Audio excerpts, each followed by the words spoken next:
রাসূল সাল্লাল্লাহু আলাইহি ওয়াসাল্লাম সাহাবাদেরকে নিয়ে একবার বসা, হঠাৎ করে এক সাহাবী এসে বললেন, ইয়া রাসূলুল্লাহ হালাকতু ইয়া রাসূলুল্লাহ, হে আল্লাহর রাসূল আমি তো শেষ। রাসূল সাল্লাল্লাহু আলাইহি ওয়াসাল্লাম বললেন, তুমি শেষ, তোমার আবার কি হলো? তো সাহাবী বলেন, ওয়াকাআতু আলা ইমরাআতি ফি রমাদান, আমি রমজান মাসে দিনের বেলায় আমার স্ত্রীর সাথে ফিজিক্যাল ইন্টিমেসিতে চলে গেছে, ভুল করে ফেলছে। আমরা জানি যে রমাদানে আমরা কিছু কাজ করতে পারি না। সিয়ামের সংজ্ঞাই হচ্ছে আসসাওমু হুয়াল ইমসাক আনিল আকলি ওয়া শুরবি ওয়াল জিমাই মিন তুলুইল ফাজরি ইলা গুরুবি শামসি মা'আন নিয়া, মানে রোজা হচ্ছে এটা এমন ইবাদত, সূর্যোদয় থেকে সূর্যাস্ত পর্যন্ত না খেয়ে থাকা, কোনো কিছু পান না করা, এবং দিনের বেলায় বিবাহিতরা তাদের স্ত্রীদের সাথেও ইন্টিমেসিতে যেতে পারবে না। এটা যদি কেউ মেনটেন করে, এটা হচ্ছে সিয়াম। তো সাহাবী বলে, ইয়া রাসূলুল্লাহ আমি তো শেষ, আমি তো দিনের বেলা ভুল করে ফেলছি, আমি তো আমার স্ত্রীর সাথে মেলামেশা করে ফেলছি, এখন কি করব? তো এটার আবার একটা বড় পেনাল্টি আছে, আপনারা যারা জানেন যে ইচ্ছাকৃত রোজা ভাঙলে কাজাও করতে হয়, কাফারাও দিতে হয়। কাজা মানে একটা রোজার জন্য একটা রোজা, আর কাফারা মানে হচ্ছে আরো 60টা রোজা রাখতে হবে। কয়েকটা জিনিস আছে, বেসিক্যালি 3টা।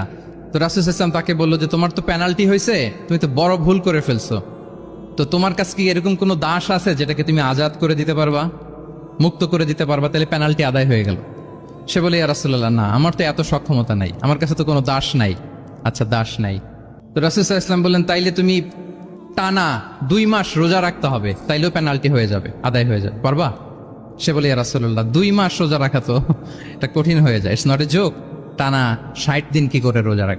তো রাসূল সাল্লাল্লাহু আলাইহি ওয়াসাল্লাম বললেন এটাও পারবো না, তাহলে 60 জন মিসকিনকে খাবার খাইয়ে দিতে হবে এজ এ পেনাল্টি। বড় অন্যায় করে ফেলছো, 60 জন মিসকিনকে খাবার খাওয়াবে, এটা পারবা?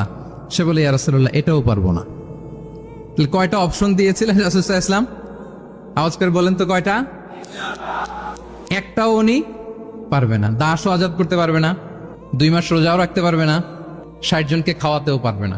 তো রাসূল সাল্লাল্লাহু আলাইহি ওয়াসাল্লাম বললেন কিছু যখন পারবে না, কি আর করা, যাও একটু অপেক্ষা করো, দেখি কি করা যায় তোমাকে নিয়ে। তো রাসূল সাল্লাল্লাহু আলাইহি ওয়াসাল্লাম অন্যান্যদের প্রশ্নের উত্তর দিচ্ছিলেন, সময় যাচ্ছে, হঠাৎ করে রাসূল সাল্লাল্লাহু আলাইহি ওয়াসাল্লামের দরবারে এক ঝুড়ি সাদাকার খেজুর আসলো, এক ঝুড়ি। তো সাদাকার এক ঝুড়ি খেজুর দেখে রাসূল সাল্লাল্লাহু আলাইহি ওয়াসাল্লাম বললেন ওই ব্যক্তিকে ডাকো যার কিছু নাই, কিছুই করতে পারবে না। ডেকে আনা হলো।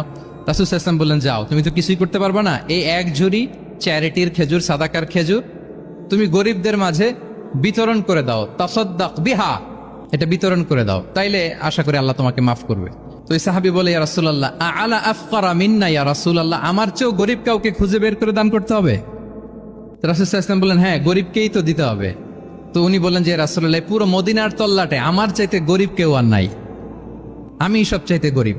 ফাদাহিকা রাসূলুল্লাহ হাত্তা বাদাত আনিয়াবু, একথা শুনে রাসূল সাল্লাল্লাহু আলাইহি ওয়াসাল্লাম হেসে দিলেন, এত হেসে দিলেন যে রাসূল সাল্লাল্লাহু আলাইহি ওয়াসাল্লাম এই পাশের চোয়ালের দাঁত দেখা গেল। এত বেশি হাসেন না উনি, নিজেকে ধরে রাখতে পারলেন না, হাসি আটকে রাখতে পারলেন না। ফাদাহিকা রাসূলুল্লাহ, হেসে দিলেন, হাত্তা বাদাত আনিয়াবু, ওনার দাঁতের এপাশ ওপাশ দেখা গেল।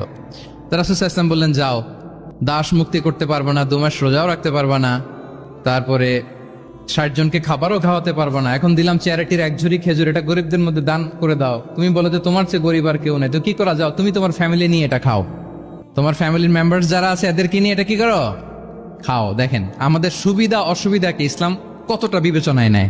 আসছিল পেনাল্টি দিতে, কথা বুঝতেছেন আমার?